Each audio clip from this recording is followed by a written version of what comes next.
네,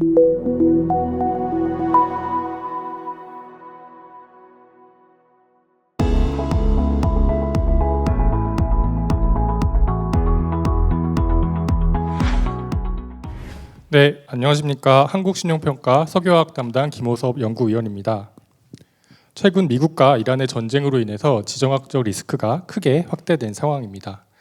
이와 더불어서 석유화학 업체들의 원료 조달 차질 그리고 업황 불확실성도 동반으로 확대된 상황입니다.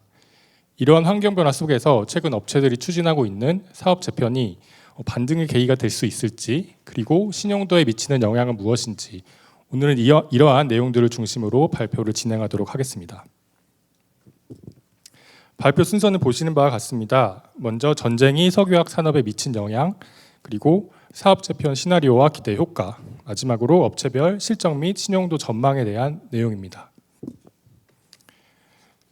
어제 오전이었죠. 미국과 이란이 극적으로 2주간의 휴전 합의에 성공하면서 조금 완화되는 양상이긴 하지만 아직까지는 전쟁 관련 불확실성이 매우 높은 상황으로 보고 있습니다. 보시는 것처럼 호르무즈 해협은 글로벌 해상 교역량의 약 30%를 차지하고 있고, 특히 이곳을 지나는 나프타는 대부분의 물량이 아시아 시장으로 향하고 있습니다. 따라서 근본 사태로 인해서 아시아 석유화학 시장에 미치는 파급 효과가 크게 나타나고 있습니다. 국내 나프타 시장의 수급 현황을 살펴보도록 하겠습니다. 보시는 바와 같이 중동에서의 수입 비중이 60%로 높게 나타나고 있고요. 이에 따라서 호르무즈 해협 봉쇄에 따른 수급 차질이 나타날 수밖에 없습니다. 이러한 영향으로 정부는 3월 말 나프타를 국내에서 수출하는 것을 전면적으로 제한하는 조치를 시행했습니다. 하지만 보시는 바와 같이 수출 물량은 중동에서의 수입 물량의 4분의 1 수준에 불과하기 때문에 부족 물량을 모두 충당하는 것에는 한계가 있습니다. 중동에서의 수입 물량을 0, 그리고 국내에서의 수출 물량도 0으로 가정하고, 또한 국내 정유회사를 통한 나프타 생산량이 30% 줄어든다는 가정으로 부족 물량을 산출한 내용은 보시는 바와 같습니다. 연간으로는 약 1,600만 톤의 물량이고요. 내수 소비량 대비로는 30%의 비중입니다. 이 30%의 의미는 국내 석유화학 업체들이 가동률을 30% 정도 낮춰야 된다는 의미인데요. 하지만 이 경우에는 이미 가동률이 낮아져 있는 상황에서 생산 가동을 중단해야 하는 최소 가동률 이하로 떨어진다는 걸 의미하기 때문에 지금 업체별로 생산 가동 중단에 대한 압박이 높아져 있는 상황입니다. 실제로 3월 초부터 아시아 석유화학 업체들을 중심으로 불가항력 선언이나 감산 발표가 이어지고 있습니다. 특히 국내 석유화학 업체들은 중동에서의 원재료 의존도가 높고, 그리고 정유회사들 대비 재고 완충력도 제한적입니다. 무엇보다 설비가 나프타를 원료로 하는 NCC에 집중되어 있는 상황입니다. 이렇듯 특정 생산 방식에 집중된 산업 구조는 근본과 같은 공급망 충격 발생 시 대응 여력이 빠르게 낮아지는 결과로 나타나고 있습니다. 수익성에 미치는 영향도 살펴보도록 하겠습니다. 단기적으로는 유가 상승과 공급 차질 우려로 판매 가격이 상승하면서 보시는 바와 같이 스프레드가 확대된 상황입니다. 그렇지만 호르무즈 해협의 정상화 여부가 아직까지 확정할 수 없는 시점이기 때문에 이러한 단기 스프레드 개선은 향후 비용 부담 상승으로 인해서 빠르게 상쇄될 수 있다고 생각하고 있습니다. 실제 장표를 조금 자세히 봐주시면 하늘색 레깅 스프레드는 4월 들어서 꼬리를 말아 내리면서 하락세로 전환한 모습이고요. 초록색의 스팟 스프레드는 3월부터 에틸렌을 제외한 대부분의 제품에서 하락 추세를 나타내고 있습니다. 이제 석유화학 업체 유형별 미치는 영향도 살펴보도록 하겠습니다. 먼저 석유화학 단독 NCC 업체들의 경우에는 중동에서의 나프타 직접 수입 의존도가 높아서 근본 사태에 따른 민감도가 크게 나타날 수밖에 없습니다. 다음 정유사연계 NCC들은 계열 내의 정유회사와 장기 공급 계약을 체결하고 있는 경우가 많기 때문에 원료 조달 안정성이 상대적으로 더 있는 편입니다. 다운스트림 업체들은 업스트림 업체들의 가동률 조정, 그리고 원재료비 상승에 따른 부정적 영향이 불가피하겠지만은 업스트림 대비로는 원료 조달처를 다변화하고 있기 때문에 업스트림 대비로는 직접적인 타격은 덜한 편으로 파악됩니다. 마지막 PDH 업체들의 경우에는 북미산 프로판을 원료로 하고 있기 때문에 원료 조달 차질이 제한적인 상황입니다. 이제 국내 업체들의 대응 현황도 살펴보도록 하겠습니다. 중동 수입 의존도가 높은 롯데케미칼, 여천NCC, LG화학 같은 경우는 3월 이후부터 빠르게 가동률을 하향 조정하고 일부 생산 라인은 가동을 멈추는 등 현재 최소 가동률 수준으로 유지를 하고 있습니다. 반면 SK지오센트릭, HD현대케미칼 같이 중동 의존도가 상대적으로 낮은 업체들의 경우에는 일부 감산만 진행한 후에 상황을 지켜보고 있는 단계입니다. 다만 원료 조달이 정상화되기까지 얼마의 시일이 소요될지 아직 확정할 수 없는 상황이기 때문에 중동 의존도가 높은 위에 3개 회사를 기준으로 봤을 때 4월 말부터는 생산 중단이 확대될 가능성을 여전히 배제할 수 없는 상황으로 보고 있습니다. 따라서 당사는 부정적 영향이 크다고 판단되는 업체들에 대해서는 생산 중단의 추가 확대 혹은 불가항력 선언 등 현황 변동을 모니터링한 후에 신용도에 반영할 예정입니다. 지금까지 말씀드린 바와 같이 이번 전쟁은 석유화학 원재료 공급망에 구조적인 리스크를 부각시키고 있습니다. 이러한 리스크를 완화하기 위해서라도 사업 재편의 필요성은 더 높아졌다고 생각합니다. 따라서 지금부터는 사업 재편 관련 내용을 말씀드리겠습니다. 먼저 대산 1호 사업 재편 내용입니다. 롯데케미칼이 대산 공장을 물적 분할해서 HD현대케미칼과 합병하고 업스트림은 효율성이 높은 HD현대케미칼의 HPC 설비 중심으로 운영한다는 계획입니다. 보시는 바와 같이 채권단과 주주사로부터의 대규모 금융 지원도 확정돼 있는 상황이고요. 국내 1호 사업재편 사례인 만큼 향후 다른 사업재편 프로젝트에도 영향을 미치고 이와 유사하게 진행될 것으로 예상하고 있습니다. 다음은 여수 1호 사업재편 내용입니다. 역시 롯데케미칼이 여수 공장을 물적 분할한 후에 여천NCC와 합병하고 동시에 하나솔루션과 DL케미칼이 PE 사업을 현무 출자해서 3사 공통의 JV를 설립할 계획입니다. 업스트림은 여천NCC의 이 공장을 가동 중단하는 방안이 유력해 보이고요. 출자받은 PE 사업을 점진적으로 고도화시켜서 포트폴리오를 다변화한다는 계획입니다. 다른 사업 재편건들은 아직 확정되지 않았고 따라서 변동 가능성이 있기 때문에 간단히만 말씀드리도록 하겠습니다. 먼저 울산입니다. 울산의 경우에는 관련 업체들의 이해관계가 가장 상이하기 때문에 시나리오를 예측하기가 쉽지 않은데요. 다만 SK지오센트릭의 업스트림 설비 가동 중단 가능성이 가장 많이 언급되고 있고 S-오일의 경우에는 설비를 축소하기보다는 최신 설비의 원가 경쟁력을 바탕으로 산단 내 기초유분 공급자로서의 역할을 담당할 가능성이 높아 보입니다. 추가로 여수에서는 LG화학과 GS칼텍스가 그리고 대산에서는 LG화학과 하나토탈에너지스가 협업을 논의하고 있습니다. 다만 보시는 바와 같이 쉐브론이나 토탈에너지스 등 해외 주주사와의 협의도 필요한 상황이기 때문에 의사결정 구조가 좀 더 복잡하고 이에 따라 진행 속도가 더디게 나타나고 있습니다. 여수와 대산 2호 사업재편 프로젝트에 대한 당사의 예상 시나리오는 장표 내용을 참고해 주시기 바랍니다. 사실 사업재편 관련해서 좀 더 강조해서 설명드리고 싶은 점은 사업재편 관련 진행 속도와 효과에 대한 내용입니다. 먼저 사업재편 진행 속도 관련 내용을 말씀드리겠습니다. 장표 보시는 타임 스케줄의 가장 위쪽을 봐주시면은 대산 1호의 경우에 올해 3월 말 채권단의 금융 지원을 위한 결의까지 완료된 상황이고 9월 1일 통합법인 출범을 목표로 하고 있습니다. 하지만 통합법인 출범 이후에도 인력 및 기능 통합 그리고 포트폴리오 조정과 같은 후속 작업이 필요하기 때문에 통합법인의 본격적인 사업 본격화는 내년 상반기쯤으로 예상하고 있습니다. 이어지는 여수 1호 사업재편의 경우에는 지난 3월 말 사업재편 계획에 대한 승인 심사를 신청한 상태이고 내년 초 통합법인 출범을 목표로 하고 있습니다. 그리고 그 이외의 건들은 말씀드린 두 건들보다 더 지연될 수밖에 없습니다. 정리하자면 국내 사업재편 효과는 내년 상반기부터 다소 느린 속도로 점진적으로 발현될 것이라고 생각하고 있습니다. 다음은 저희가 생각하는 업체별 사업 재편에 따른 재무구조 개선 효과를 정리한 내용입니다. 먼저 HD 현대케미칼입니다. HD 현대케미칼 같은 경우 보시는 바와 같이 고부가 제품 확대, 그리고 생산 효율성 제고, 금융 지원, 자본 확충 등을 통해서 수익성과 재무 안정성 측면에서 의미 있는 개선이 가능하다고 보고 있습니다.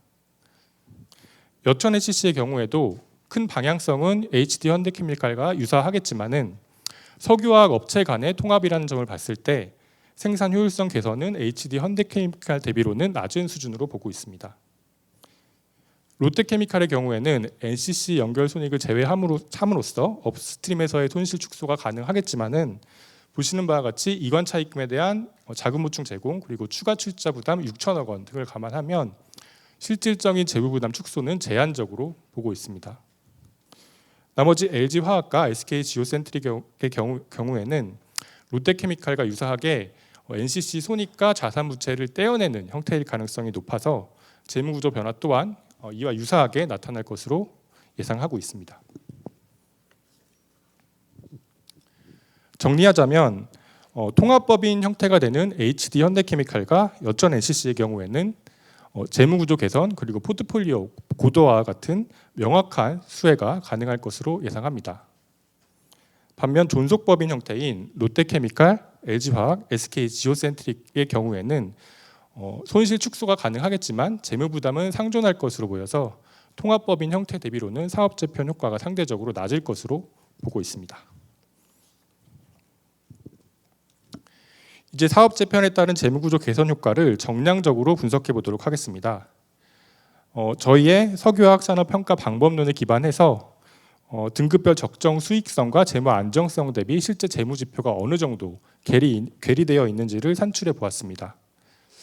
예시를 간단히 설명드리면 K사의 경우에 자체 신용도가 AA인데 등급 적정 수준의 EBITDA 마진율은 15%이고요. 근데 실제 12%이기 때문에 갭 차이가 20%가 난다. 이런 로직으로 산출되는 내용입니다. 장표를 보시면 업황 부진이 본격화되기 시작했던 2022년 말과 최근인 2025년 말에 주요 NCC 업체들의 재무지표 괴리율 변동을 분석한 내용입니다. 배경 구간은 안정, 관찰, 주의, 경고 네 가지로 구분했고요. 각 구간의 간격은 방법론 정량 지표상 한계 등급 수준의 차이를 의미합니다. 보시는 바와 같이 5개 업체 모두 2025년 말 시점 2022년 말 대비 우상향으로 이동한 것을 보실 수 있습니다. 이는 현 등급과 실제 재무지표 간의 괴리가 확대되었다는 의미입니다. 또한 롯데케미칼, SK지오센트릭, 여천 HC의 경우에는 해당 기간 동안 자체 신용도가 하향 조정되었음에도 불구하고 재무지표 저하가 지속되면서 보시는 바와 같이 재무지표 괴리율이 오히려 과거 대비 더 확대된 상황입니다. 또한 2025년 말 기준으로 보시면 모든 업체들이 안정 구간을 이탈해서 관찰, 주의, 경고 구간에 위치하고 있습니다. 이제 사업 재편이 확정된 HD 현대케미칼과 롯데케미칼에 대해서 사업 재편에 따른 재무지표 개선 폭이 얼마나 나타나는지 추정해 보았습니다. 최근인 2025년 말과 대산 1호의 사업 재편 기간이 종료되는 시점인 2028년 말을 비교해 보았습니다. 먼저 HD 현대케미칼의 경우 수익성, 자본 확충, 그리고 통합법인 시너지 창출 등을 바탕으로 수익성, 재무 안정성 지표 모두 큰 폭으로 괴리율이 완화될 것으로 예상됩니다. 롯데케미칼의 경우에는 국내 NCC 손실 축소 등에 힘입어서 수익성 지표 같은 경우에는 괴리율이 완화되지만 재무 안정성의 경우에는 2025년 말과 2028년 말이 큰 변동이 없는 것을 보실 수 있습니다. 이러한 양사의 괴리율 변동은 앞서 설명드린 업체별 사업 재편 효과 분석과도 일치하는 흐름입니다. 다만 주목하실 만한 점은 사업 재편 효과 반영 후에도 양사 모두 여전히 관찰 구간에 위치한다는 점입니다. 이는 현 등급에 부합하는 수준으로 재무 구조를 개선하기까지는 상당 시일이 필요하다는 의미이기도 하고요.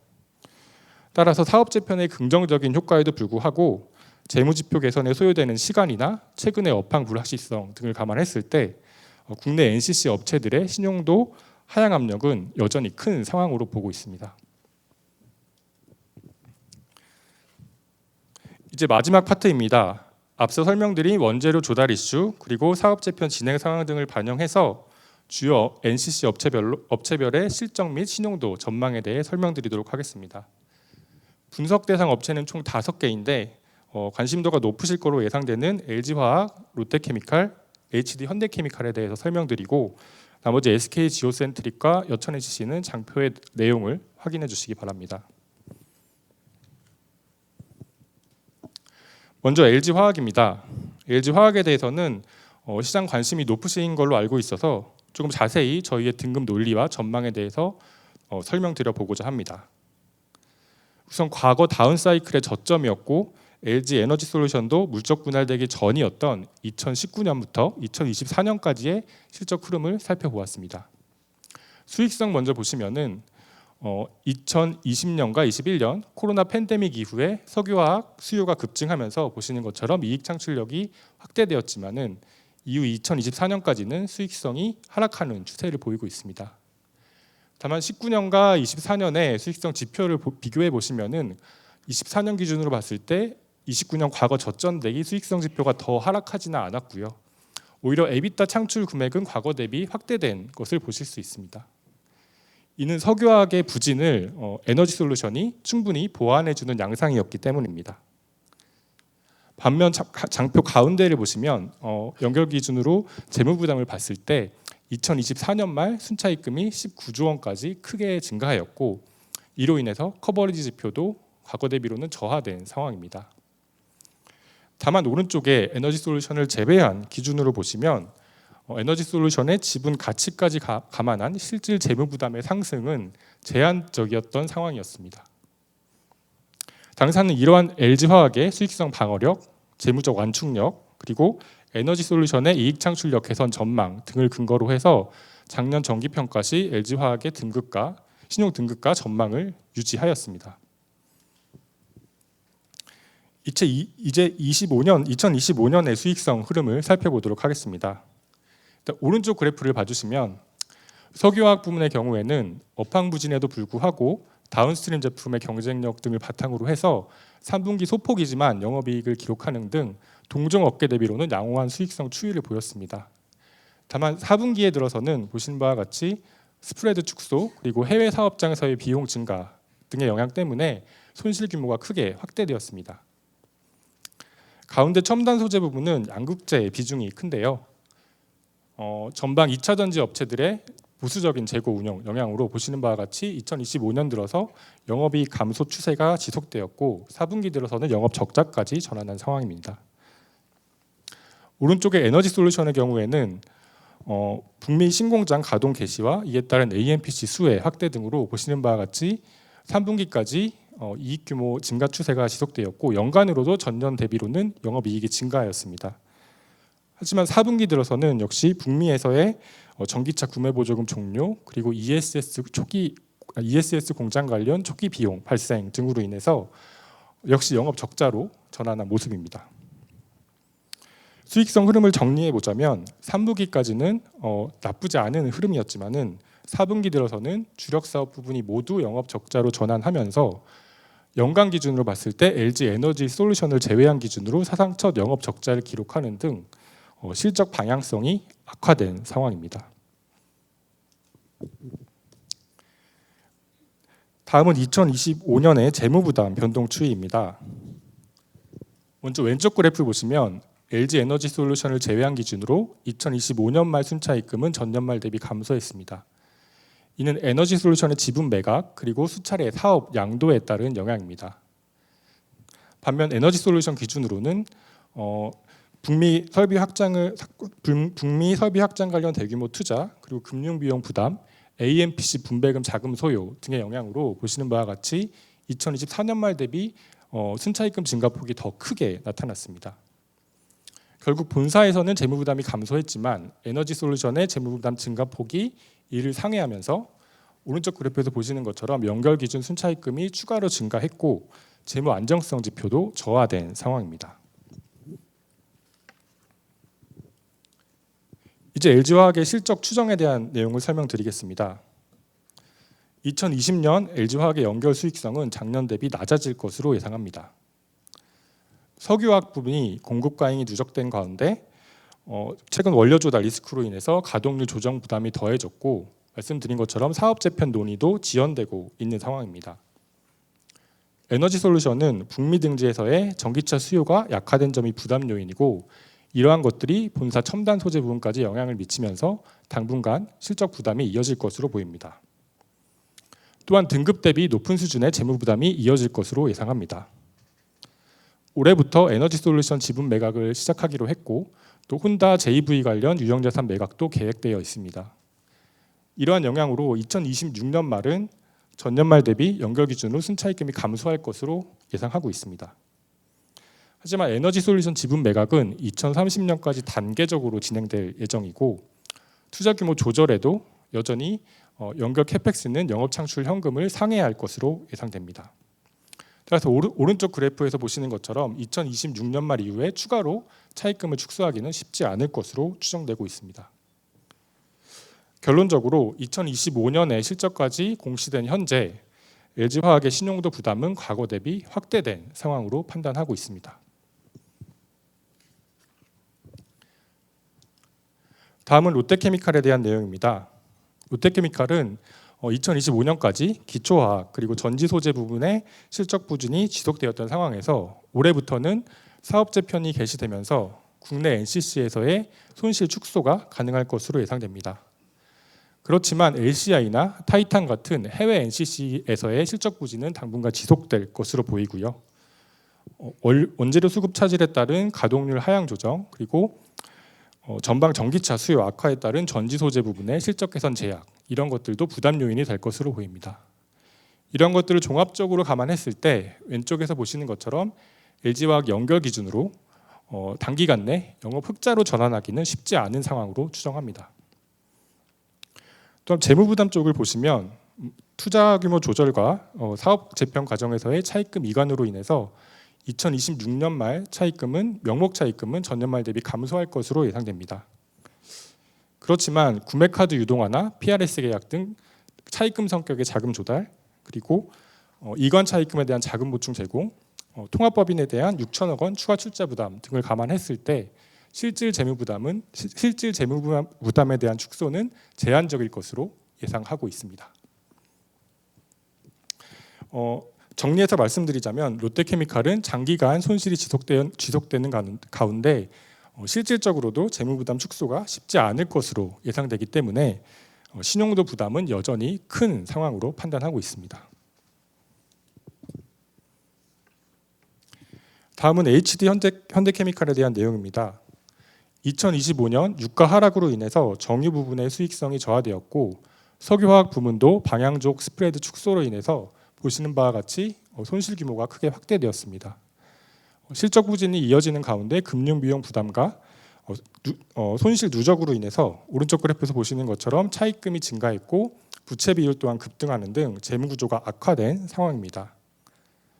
하지만 올해부터는 사업 재편 효과에 힘입어서 실적 반등이 가능할 것으로 예상하고 있습니다. 앞서 설명드린 바와 같이 HD 현대케미칼은 사업 재편의 대표적인 수혜 기업으로서 업스트림 통합 운영, 비용 절감, 스페셜티 비중 확대 등에 따른 수익성 개선 여력이 크다고 보고 있기 때문입니다. 사업 재편 과정에서 차입금을 이관받게 되고 이관받은 설비 가동 중단으로 인해서 손상 차손을 이직하게 되는 점은 부담 요인일 수 있습니다. 그렇지만 주주사로부터의 증자 그리고 연구체 차환 발행 등을 통해서 자본을 확충하면서 이를 상쇄할 수 있을 것으로 보이고요. 수익성 개선을 바탕으로 사업 재편 효과 반영 후에는 보시는 바와 같이 재무 안정성 지표 개선이 가능할 것으로 추정하고 있습니다. 앞서 말씀드린 바와 같이 SK 지오센트릭과 여천 HC는 장표의 내용을 참고해 주시기 바랍니다. 첫 번째 질문 석유화학입니다. 석유화학 사업 재편이 산업 구조 및 신용 등급에 미치는 영향이 어떻게 되는지 답변 부탁드립니다. 일단 석유화학 공정에 대한 조금 설명이 필요할 것 같은데요. 석유화학 공정은 그 전후방의 설비 연계성이 매우 높은 구조입니다. 그래서 특정 제품이 뭐 저수익이라던가 손익이 좋지 않다고 해서 가동률을 낮추거나 생산을 중단하기가 어려운 구조입니다. 예를 들어 NCC의 경우에는 기초유분 에틸렌, 프로필렌 이런 것들이 한꺼번에 생산이 되고 따라서 가동률을 조정하게 되면은 이러한 기초유분뿐만 아니라 관련된 다운스트림 제품까지 같이 생산량이 낮아지는 구조입니다. 또한 발표 때 잠깐 말씀드린 바 있는데 설비 안정성 등의 이슈 때문에 통상 60-70% 정도에서 가동률을 더 낮추기 어려운 제약 요인도 있습니다. 이러한 공정상의 특성 때문에 기초유분이 수요 부진에도 불구하고 상대적으로 과잉 생산되는 측면이 있었고요. 그리고 이것이 저가로 판매되고 심지어는 적자 제품 후방 폴리머 제품에도 투입이 되는 등으로 인해서 업스트림의 손실 확대에 영향을 미친 측면이 있었습니다. 이러한 상황에서 사업 재편을 통해서 업스트림 설비가 축소된다면 기초유분 자체의 생산 단가도 낮아질 수 있고 말씀드렸던 저가 제품에 투입되는 양이 줄어들면서 손실 규모가 축소될 수 있습니다. 이런 것들을 통해서 사업 재편을 통한 수익 구조 개선이 가능하다 말씀드리는 것이고요. 또 재무 부담 측면에서도 설명드린 바와 같이 채권단으로부터의 금융 지원을 통해서 유동성 압박이 좀 완화될 수 있고 또한 주주사 출자를 통해서 자본이 확충되면서 재무 안정성 지표도 개선될 수 있습니다. 이러한 수익성, 재무 구조 측면의 개선 요인들을 감안하면은 당연히 기본적으로는 사업 재편은 신용도 측면에 긍정적이고 또 하향 압력을 완화할 수 있는 요인입니다. 그렇지만 발표 설명드린 것처럼 이 사업 재편이 단기간 내에 달성할 수 있는 과제는 아닙니다. 실제로 일본의 사례를 보면은 2000년대 초반부터 포트폴리오 고도화, 설비 축소 이런 것들을 굉장히 장기 프로젝트로 진행하고 있는 상황이고요. 현재까지도 설비 축소가 진행 중인 상황입니다. 반면에 우리나라는 이제 사업 재편 계획을 확정하고 설비 축소를 시작하고 있는 단계이기 때문에 장기간의 시간이 필요하고 그리고 포트폴리오 고도화나 스페셜티 확대 이런 것들도 단시간에 이루어지는 게 아니라 연구 개발을 위한 투자 자금 소요가 수반될 수밖에 없습니다. 정리해서 말씀드리자면은 긍정적인 효과는 있겠지만은 사업 재편의 걸리는 시간이나 그런 것들을 감안했을 때 사업 재편을 시작했다는 것만으로 해서 신용도 NCC 업체들의 신용도 하향 압력이 해소되었다 그렇게 말씀드리기는 무리가 있다라고 정리할 수 있겠습니다. 석유화학 산업의 감산이 실제로 석유화학사들의 수익성 회복으로 이어질 수 있을지 그 가능성에 대해서 질문 주셨는데요. 현재 이 부진한 석유화학의 업황 턴어라운드 시점을 과연 언제로 예상하시는지 질문 주셨습니다. 네, 답변 드리겠습니다. 한중일 그리고 유럽 주요 권역별로 2028년까지 설비 축소 계획을 합산해 보면 좀 기간마다 차이는 있지만 총 2천만 톤 이상의 정도의 설비 축소가 계획되어 있는 것으로 보입니다. 하지만 저희가 코멘트도 여러 번 했지만 해당 기간 동안에 중국을 중심으로 이것을 상회하는 2배 이상의 설비 증설 계획도 여전히 존재하고 있는 상황이고요. 이런 것들을 감안했을 때 단기간 내 수급이 개선되기는 쉽지 않다. 증설 물량이 유의미하게 감소하면서 글로벌 수급이 개선되는 시점은 빨라 2028년 아니면 2029년 정도로 보고 있는 것이 시장의 컨센서스인 것 같습니다. 다만 하나 좀 변동 사항이 생긴 거는 이번에 미국-이란 전쟁 때문에 중동 지역에서의 설비 축소나 이런 것들이 있지 않을까 하는 내용인데요. 저도 관심이 있어서 기사나 이런 것들 많이 찾아봤는데 사우디나 이란 석유화학 단지가 피격을 당했다 그런 내용이 있긴 한데 찾아보면은 언론 통제가 될 수도 있지만 그게 생산량에 유의미하게 영향을 줄 정도는 아니다. 파편이 떨어져서 화재가 발생을 했지만 전면 가동 중단 그 정도는 아니다라는 것까지는 확인을 했고요. 다만 중동에서의 설비 증설 계획에 대해서는 지연될 가능성이 높을 것으로 보고 있습니다. 아까 2028년까지 1,000만 톤 정도의 설비 증설 계획이라고 했는데 그 중에서 중동이 차지하는 비중이 300만 톤, 약 30% 정도이거든요. 근데 지금 현 상황을 봤을 때 중동 지역에 투자를 계속하기는 불확실성이 높아진 상황이기 때문에 그 측면에서는 공급량이 설비 증설 물량이 줄어들 수 있겠다. 하지만 중국이 사실 증설 계획의 대부분을 차지하고 있기 때문에 큰 대세에 영향을 미치기는 쉽지 않다라는 말씀을 드리고요. 그리고 중국 얘기를 좀 더 드리자면은 중국의 경우에는 국영 업체들을 중심으로 해서 설비 증설을 지속하고 있습니다. 이렇게 설비 증설을 지속하고 있는 반면에 또 중국 정부 주도로 반내권 정책이라고 해서 소규모이거나 오래된 업체들에 대한 정리 작업도 병행하고 있는 상황입니다. 따라서 이러한 정부 주도의 구조조정이 빠르게 끝난다면 오히려 중국 대형 업체 위주로 그 원가 경쟁력이나 설비 경쟁력이 더 부각될 가능성도 있어 보입니다. 따라서 국내 업체들은 업황 반등을 기다리기보다는 뭐 사업 재편을 이미 시작하긴 했지만 좀 더 능동적으로 사업 재편에 참여하고 체질 개선을 할 필요가 있다, 그렇게 생각하고 있습니다.